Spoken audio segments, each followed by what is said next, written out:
Hola, mi nombre es Ubaldo y soy de Río Grande.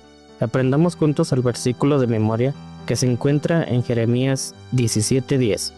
Yo, el Señor, examino el corazón y pruebo la mente, para dar a cada uno lo que merece según sus obras. Dios te bendiga. La historia de Israel está marcada por una lección constante. La fidelidad a Dios determina la victoria, y la desobediencia inevitablemente conduce a la derrota. En el libro de Josué, esta verdad se hace evidente en uno de los episodios más dolorosos para el pueblo. La derrota en Jai. Después del triunfo milagroso en Jericó, Israel parecía invencible. Sin embargo, un solo acto de desobediencia bastó para quebrar el vínculo de protección divina. Lo que debería haber sido una nueva conquista se convirtió en una amarga humillación. Josué 7 nos presenta el drama del incumplimiento del pacto. No fue un enemigo externo quien venció a Israel, sino un enemigo más peligroso. El pecado oculto dentro del campamento. Mientras los israelitas confiaban en su fuerza y estrategia, olvidaron que su verdadera fortaleza estaba en la presencia de Dios. No había muralla ni ejército capaz de detenerlos cuando caminaban en obediencia, pero un solo corazón rebelde bastó para debilitar a toda la nación. Esta lección nos recuerda que las mayores derrotas espirituales no provienen del mundo exterior, sino de las grietas internas de la fidelidad. Cuando el corazón se aleja de Dios, el pacto se quiebra. Y así como Israel sufrió por el pecado de Acán, cada comunidad de fe sufre cuando uno de sus miembros guarda en silencio lo que debía entregar al Señor. Bienvenidos, mi nombre es Augusto Palacios y esto es Estudiando la Lección.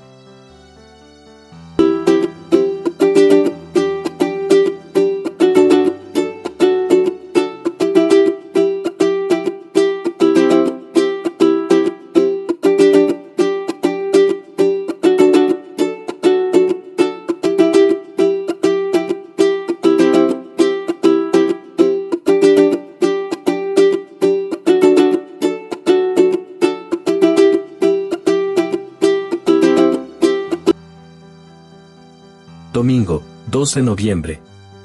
Incumplimiento del pacto. El capítulo 7 de Josué abre con una revelación que el pueblo desconocía. Pero los hijos de Israel cometieron una prevaricación en cuanto al anatema, porque Acán tomó del anatema, y la ira del Señor se encendió contra los hijos de Israel. Josué 7:1.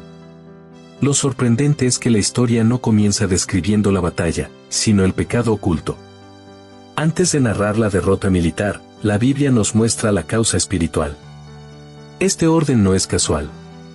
La caída en Jai no se explica por debilidad estratégica, sino por un quiebre moral. Dios había ordenado que todo lo obtenido en Jericó fuese dedicado exclusivamente a Él.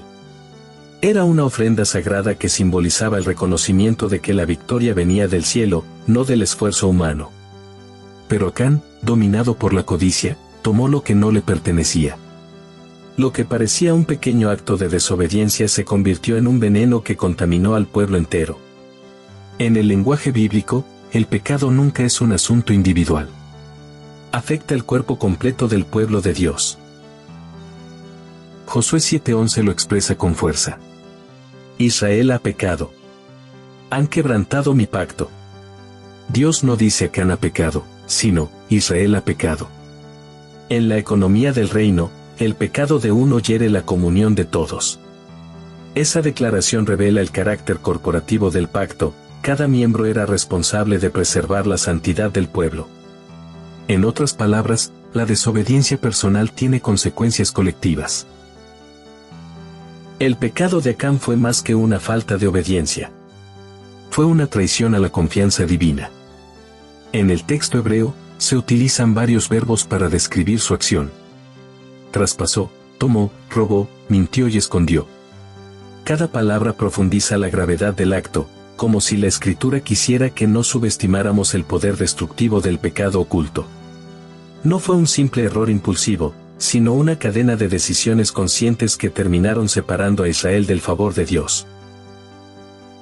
A la desobediencia de Acán se sumó otro error grave. El exceso de confianza del pueblo. Creyendo que Jai era una ciudad pequeña, No consultaron al Señor antes de atacarla. Lo que parecía un enfrentamiento menor se transformó en una derrota vergonzosa. La combinación del pecado oculto y la autosuficiencia espiritual produjo la tragedia. Así ocurre también hoy.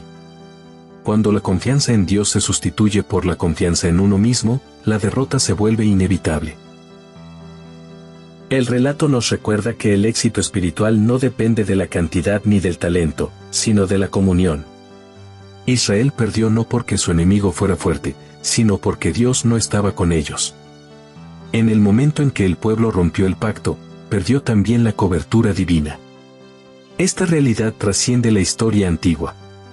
Todo creyente que guarda su pecado o actúa sin consultar a Dios repite, en esencia, el error de Jaí. Sin embargo, incluso en medio de la derrota, el texto revela esperanza. Dios no abandona a su pueblo, aunque los corrige con firmeza. Después del fracaso, Josué se postró ante el arca, y el Señor respondió con misericordia, mostrándole la causa del problema y ofreciendo un camino de restauración. En el lenguaje divino, el juicio siempre está acompañado de gracia. La disciplina de Dios no busca destruir, sino sanar. Cada comunidad cristiana enfrenta el mismo desafío: mantener la pureza del pacto. No se trata de perfección humana, sino de transparencia ante Dios. El peligro más grande no son los enemigos externos que nos critican, sino los Acán internos que esconden lo que debía ser entregado al Señor. Solo cuando el pecado es confesado, la victoria puede regresar. El incumplimiento del pacto nos enseña que el mayor enemigo del pueblo de Dios no está fuera, sino dentro. Las murallas de Jericó se derrumbaron porque el pueblo caminó en obediencia, las puertas de Jaí resistieron porque alguien decidió caminar en desobediencia. El mismo Dios que da la victoria también retira su mano cuando el corazón se aleja de Él. Pero incluso ante el fracaso, la historia no termina con derrota. Dios siempre ofrece un nuevo comienzo a quienes se humillan y confiesan su pecado. El pacto puede romperse por la desobediencia, pero puede ser restaurado por la gracia. Y cuando el pueblo vuelve a alinear su vida con la voluntad divina, las murallas del enemigo vuelven a caer. La lección de Jaí sigue vigente hoy.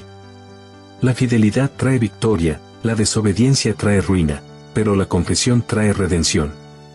Porque el Dios que peleó por Israel, aún pelea por su pueblo, cuando su pueblo decide caminar nuevamente bajo su pacto. Te invito a seguirme en mis redes sociales, Facebook, Instagram, Threads y X. De domingo a viernes encontrarás 2 preguntas diarias, publicadas a las 2 de la tarde y a las 8 de la noche. Están pensadas para ayudarnos a reforzar lo que aprendemos y abrir espacio al diálogo. Tus comentarios son muy valiosos y siempre enriquecen nuestro estudio. Anímate a participar y comparte tus ideas con nuestra comunidad.